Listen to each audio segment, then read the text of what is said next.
you cool ghouls and goblins, happy October, and welcome back to Slash Sisters. I'm Slash Sister Jen. And I'm Slash Sister Hallie, and as you can see, we have decorated for our favorite holiday, Halloween. And we want to welcome you back to our weird little horror movie review channel here on the Tube of You. That's right, YouTube. Today we delve into what many people would call one of the scariest movies ever put on film. Now, I will say from personal experience that I watched this movie when I was far too young. Probably about the ripe old age of 10 when I watched it the first time, and it absolutely frightened me to my core. I don't think I slept for days. I'll be honest, I did not watch this one until I was late teens, early 20s. Yeah. But I didn't have any desire to see it because it was an old film. Right. And I don't know why, but I'm so excited for the new one. Every time I hear the Exorcist music, it gets me I know, it makes me too. It sends little chills down my back, where I'm like, woo, yeah. So, what movie could we be talking about? How? Oh, I don't know. I mean, Exorcist. Exorcist. I know certainly these movies don't affect me the same way that they used to. I've definitely deadened all my horror senses. I mean, for the time frame in which this film was released, 1973, it is still, I think, to this day, probably one of the most quintessential horror films of the last century. Certainly, it tops all of the top 100, top 10 every year, every Halloween when they put out those lists because of the far extremes that William Friedkin took to make his reality. Film. Yeah. You know. Yeah. I mean, there you see a lot of things happen in this film that really actually happened on set. We talk about that a lot, that the different actors have genuine reactions. It's like this one, he really genuinely took it to the extreme of making sure that those reactions were genuine to the point where their actors got hurt. I know the actress that played the mother, I cannot remember her wife. Ellen Burstyn. Thank you. Yep. She got hurt when she got thrown to the ground. Yep. Linda Blair, who, mind you, was 12 years old when this was filmed, nearly had her fucking back broke because of the mechanism that was flopping her on the bed. And we'll get into that later. Yeah, I think William Friedkin could probably rival Stanley Kubrick with the extremes that he does with this stuff. I would agree. He's way up there with Stanley Kubrick in what he will put his actors through. Mm-hmm. Well, with all that said, let's get into this psychological religious horror, shall we? Yes, let's do it. We start the movie at an archaeological dig in northern Iraq, where Catholic priest and archaeologist Father Marin unearths a medallion of Saint Joseph, as well as a statuette representing Pazuzu, an Assyrian demon.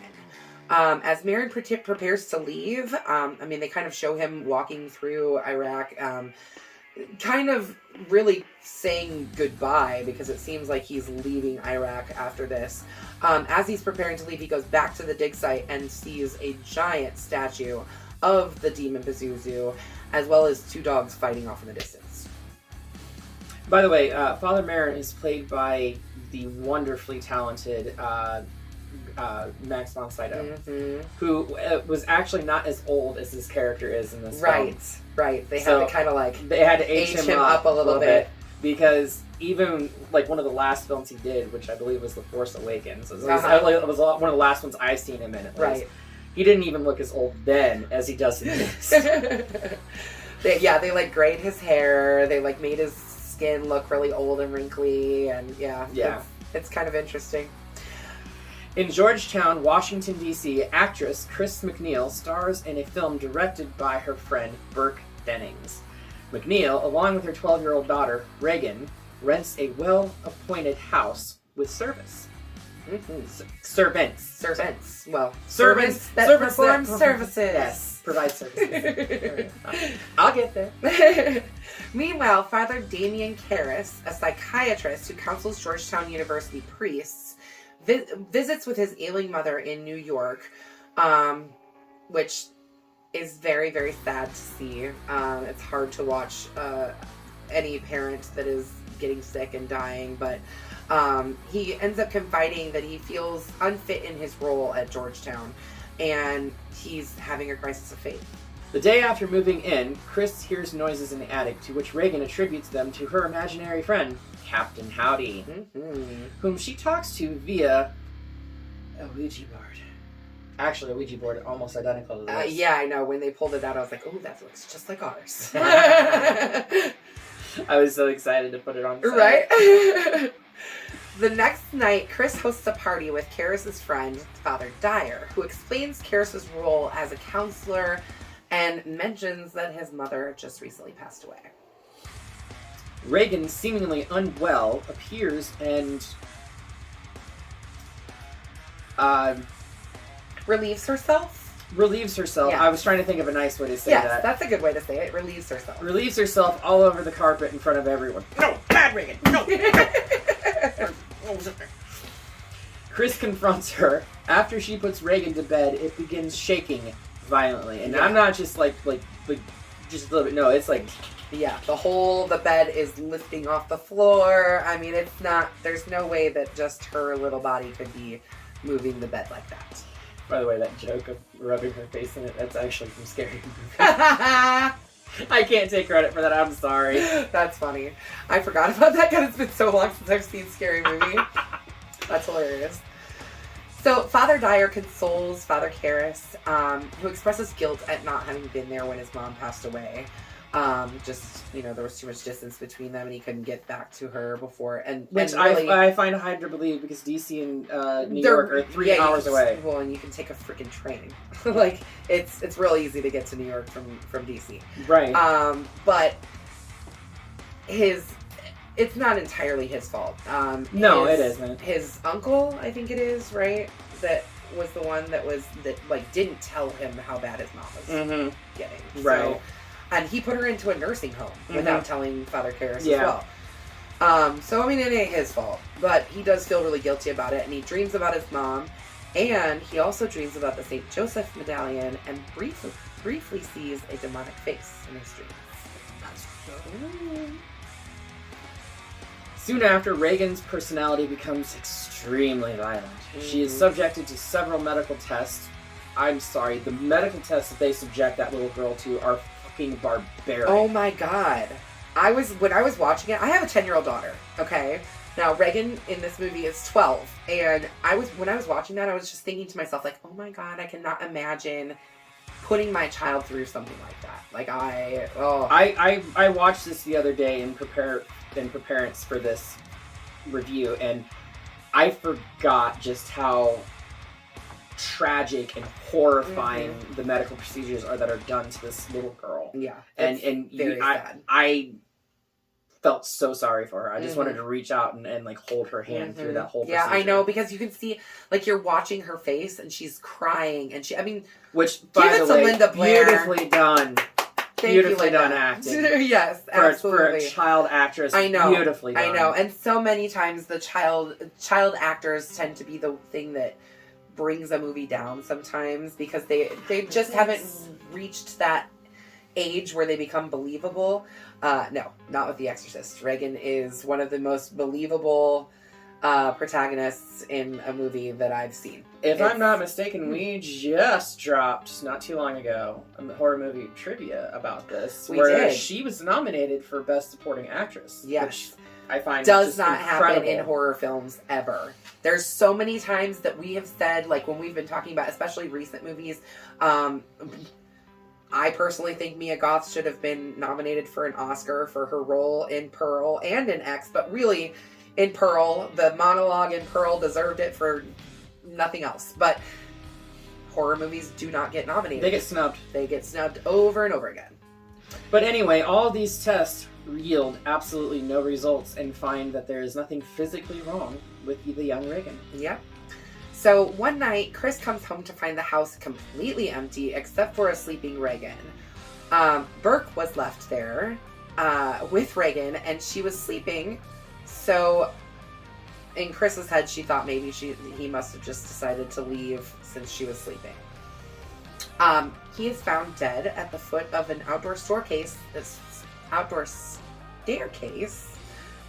staircase. That's hard to say.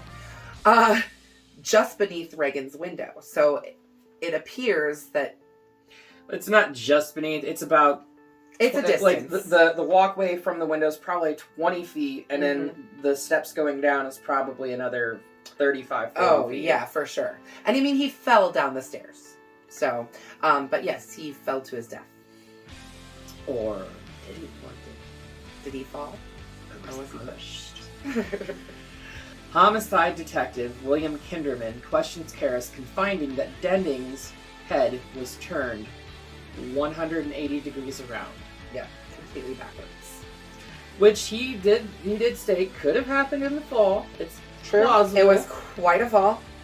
I mean, you figure you're falling down. It's really kind of like a flight of stairs, and then a walkway, and then a flight of stairs, and another walkway, and another flight of stairs. It's like really like you're falling down 3 full flights of stairs. So, yes, and concrete that stairs on top of that. Exactly. So Reagan's condition continues to worsen. Her body ends up covered in really disgusting sores.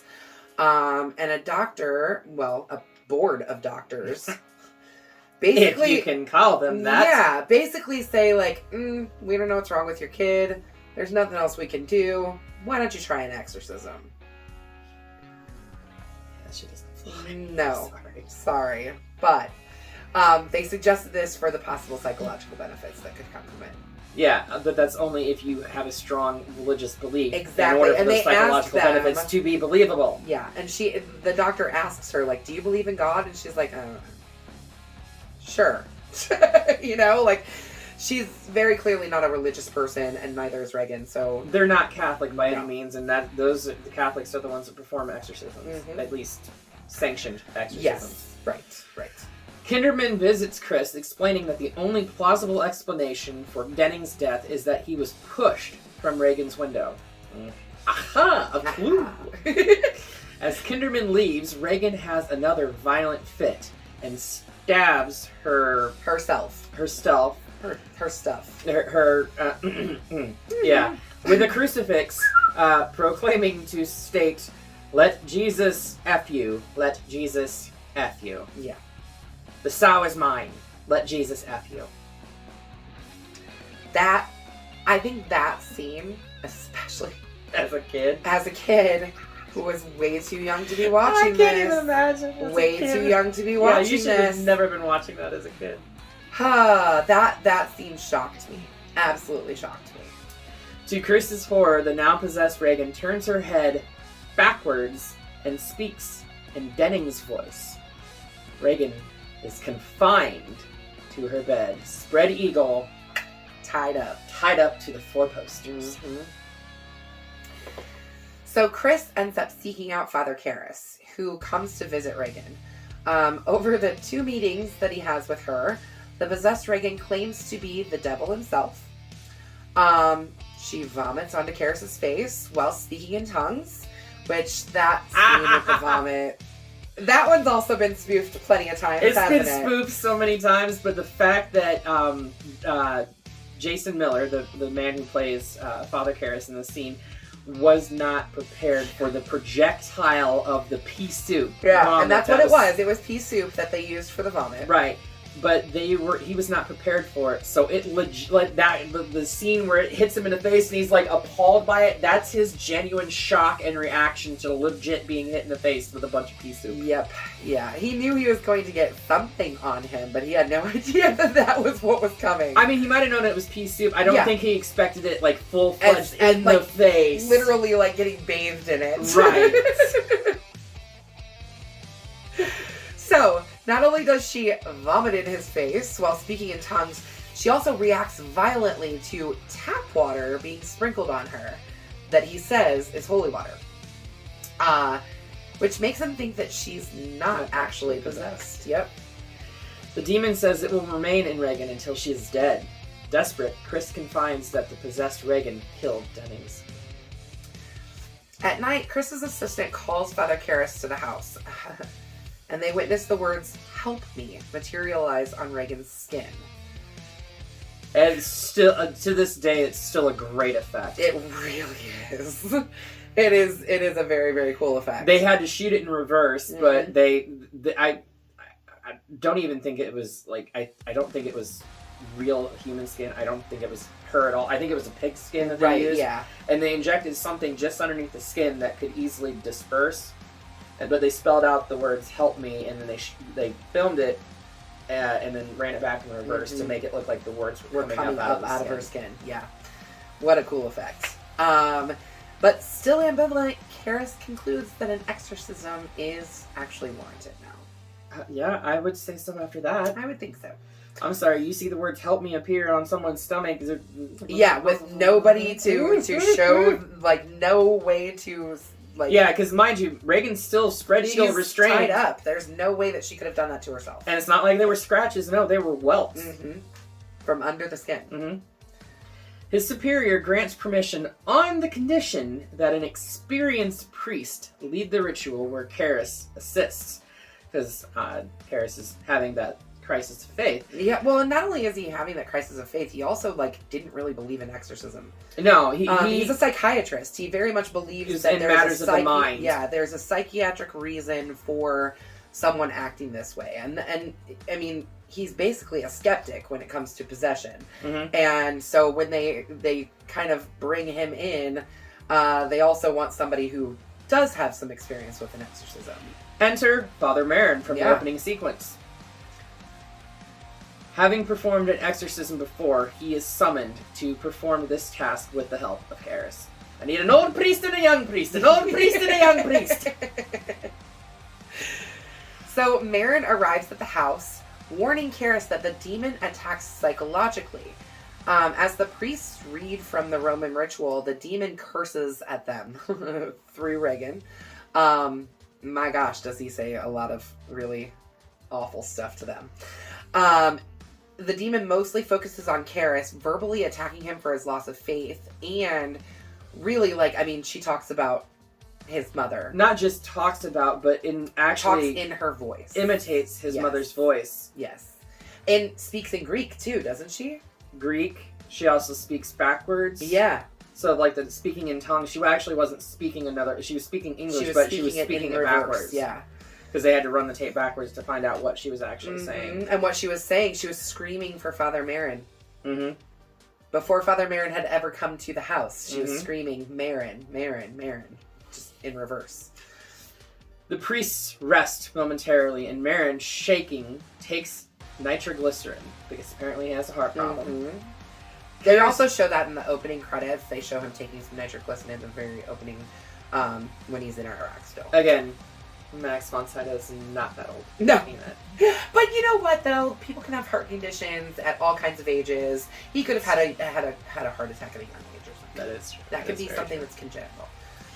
Karis enters the bedroom where the demon appears. By the way, this bedroom scene with the breath, William Friedkin literally kept the set as like an icebox, a freezer. Like, it was like legit like 40 degrees on set to achieve that effect. That's not like, this is before the age of digital enhancements and everything like that. So that's all actual breath that you're seeing in these scenes. Me personally, as a mom of an actress, I would not have stood for that. I'm sorry. Maybe that's just me being a little bit too overprotective of my children, but I don't think I would have stood for my child laying in a 40-degree room. I don't know how her parents let her get by with any of the things that was done to her on this set. Yes. The freezing conditions, the machine that was shaking that her broke violently, her back. that I think it hairline fractured one or two of her vertebrae. Yeah. And then on top of that, you have William Friedkin, who's also firing a gun next to Helen's ear to get a reaction out of her. Yeah. What? Yeah, he literally tortured these people. I think that I actually might be worse than what Kubrick has done. You know, Kubrick, at least he didn't make them perform the same scene 120 times. Yeah, exactly. There's that. Yes. Karis enters the bedroom where the demon appears as his mother, showing weakness. Karis exclaims the demon is not his mother. Yes. Marin excuses Karis, tells him to get the heck out of there, and continues the exorcism by himself, which is like a big no-no. Yeah. I mean, I didn't know this when I watched it the first time. I probably didn't know this until I was much older. I actually don't know how much of the actual exorcism rituals were researched for this. Right, I don't think Mind you, this is researched actually that based much. off of a real life story that happened in the 50s. It was a young boy, boy that was yep. Allegedly possessed, and there was an exorcism performed on him, and it happened in St. Louis, Missouri, not Washington, D.C. Yep. So I can't speak to the validity of how much of this is true. Right. Well, we all love that based on a true story moniker. Which is exactly what it is. So he continues the exorcism by himself. Father Merrin does. And Karras assures Chris that Regan will not die. And he re-enters the room, only to find Merrin dead. Which is not the thing you want to find when you walk into a 12-year-old's room that was just having an exorcism performed on him. But her restraints were ripped off at that point. Right. And before Karras exited, she actually levitated off the bed. Mm-hmm. Which is still one of the coolest things. One of the coolest scenes to see. I mean, you could see her breath. Mm-hmm. You could see the cold. Mm-hmm. You could see the cold air. You could see Father Merrin's breath in the shot, and she's just floating up off of the bed. Which I mean, if you know cinema magic, you know how they did it, but still, it's a cool effect. That's an easy effect to you, but a cool effect nonetheless. Right, a very effective effect. Yes, for sure. Effective effect. Enraged, Karras beats the possessed Regan and demands that the demon take him instead. The demon rips the medallion of St. Joseph from Karras' neck and begins to possess him, freeing Regan. So, right after that, as soon as he's possessed, you can tell his face changes. There's a flash of Pazuzu across his face for just a second. There's also a flash of Pazuzu across Regan's face when she's first being investigated by a psychiatrist in her bedroom. Yep. So Karras, now possessed by Pazuzu, hurls himself out of the same window that Burke fell out of, who knows. Tumbling down the exact same stairs outside, and dying, pretty much, or is pretty damn close to death by the end of it. Well, I mean, he does die. Only if you don't watch the sequels. True. Although, in the sequels, it's not actually Father Karras' body. No, it's Father Karras' body. Is it Father Karras' body, but he's possessed by the It's still Jason killer. Miller, okay. But he's possessed by the Gemini Killer. Okay, that's right. Okay, it had been a little while since I've seen. I know, I haven't seen him in a long time too, but I do remember that because out of all the sequels, that's the one I do enjoy the best is the third one. Oh, because the second one is complete absolutely and utter creepy. Yeah, the second one's shit, but the third one is so fucking creepy. Like, there's so many good creepy parts in that movie. Oh, it's good. It's good. Watch the third one. Skip the second. Watch the third one. Yeah, don't watch the second one. We won't. We definitely. I don't know. We might. I can't say for sure, but we'll get there eventually. Maybe. Who knows? So Chris and Kinderman actually enter the room right after Karras throws himself out the window, and Chris embraces the healed Regan. I mean, she's still got lots of bruises and marks and stuff all over her body, but she is free of Pazuzu. And Kinderman ends up surveying the scene and finds, kind of looks out the window to see basically the same scene that he saw with Burke Dennings. Mm-hmm. A few week or two. And then outside, Father Dyer sees Father Karras dying and gives him his last rites. So we're led to believe that he dies, but if you've seen the sequels, you know that's not true. Right. The McNeils prepare to leave, and Father Dyer says goodbye. Despite having no memory of the ordeal, which is probably for the best, honestly, really. And even Father Dyer says so. Regan, moved by the sight of Dyer, rushes over and gives him a kiss on the cheek. They get in the car and drive away. Yep. As the McNeils leave, Chris gives Father Dyer, the medallion that she found in Regan's room. And Father Dyer tells her to hold on to it. She may need it. Yep. And then, because this is the version you've never seen. Yep. Detective Kinderman shows up, wanting to say his farewells to the McNeils as well. Father Dyer tells him that you just missed him. Just missed him by a hair. Just missed him by a hair, pretty much. And they strike up a friendship and go to the theater. Go to the movies together. It's like me and you. Hallie's like, yeah, just like me and you, because one of us is a priest and the other one's a detective. Well, I mean, you are wearing a ghost shirt, and I am very observant, so... It works out. It's just like me and you. So, the thing about this film is that we actually do get a resolution. This is the first time in a lot of movies that we've watched, where we actually get a resolution to the filming. We get a kind of a final ending. It's kind of refreshing to see something like this, especially that one that we're reviewing, because 9 times out of 10 there is no like final resolution or closure for the people of the story. This actually does kind of seem to end on a happy note. Yeah, for everyone involved, unless you watch the sequels. Right. But as far as this movie itself, right here, The Exorcist, contained in just this, not even 2 hours worth of film. Let's find out.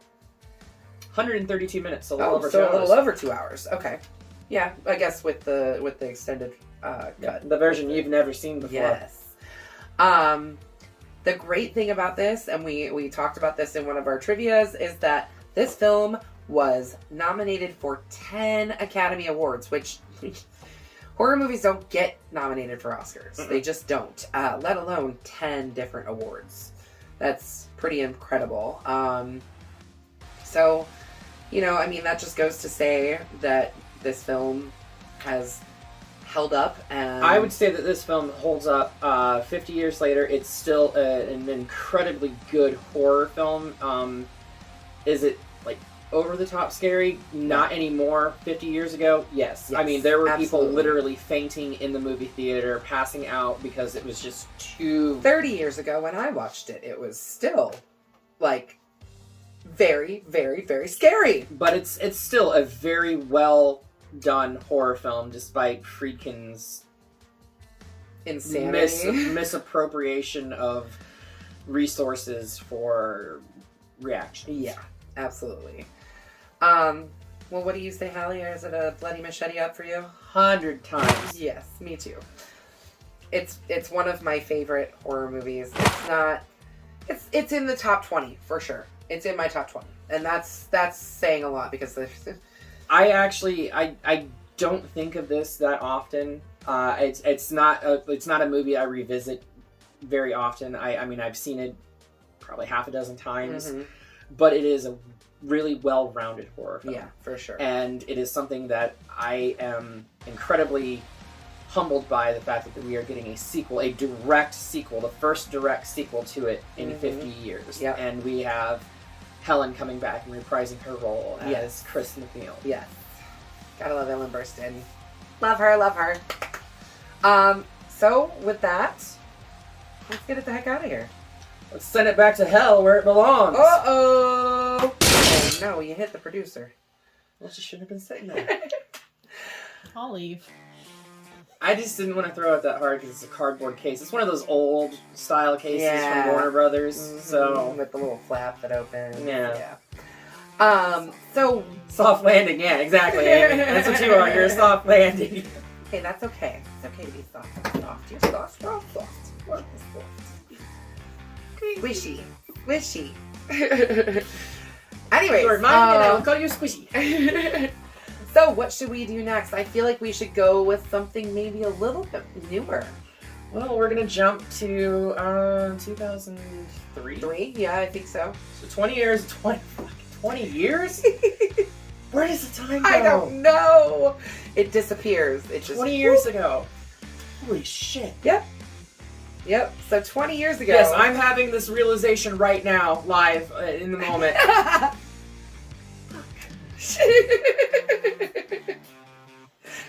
I kind of had a little bit of a realization when I said 30 years ago earlier, talking about how it was like, wait, 30 years ago? I was 10? Oh my. But this is another franchise that just had a sequel drop on the 29th of September. And if Yep. you have not seen that, go check it out. We are talking about the legendary, the incomparable Saw! We're gonna get into the torture porn. Haha. Well, I mean, if that's how you get your jollies. I mean...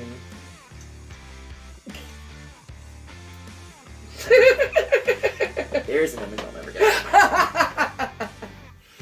Come back here 1 week's time when we take a look at what James Wan and Lee Wennell have done to solidify their mark in the horror field that is Saw. Yeah, and this was just the start of James Wan and Lee Wennell. They have done a lot of really interesting and incredible work. Yep. They have worked together for the last 20 years. They're still making things together. They've since, they're not necessarily separated, but they have gone, like, James Wan's doing his stuff, Lee Wennell's doing his stuff now. I know Lee Wennell was heavily involved with the Insidious process. Yep. James Wan, I think, directed the first one, but Right. Lee Wennell played in it, and he's been a recurring character in each subsequent sequel. Yep. But Lee Wennell's also writing other horror stuff now, Correct. too. Correct. That's not along with James Wan. I know Yeah. they teamed up and wrote this 20 years ago. Right, but, right. And obviously James Wan, Conjuring, Annabelle, all of that. The whole universe. Right. So, join us back here in 1 week, where we will be talking about Saw. And for now, we would like you to slash that subscribe button Stab that like button. and ring-a-ling the grave bell so that you don't get lost in the mix and you get up to date on all of our new videos. Until then, we will see you all In the afterlife.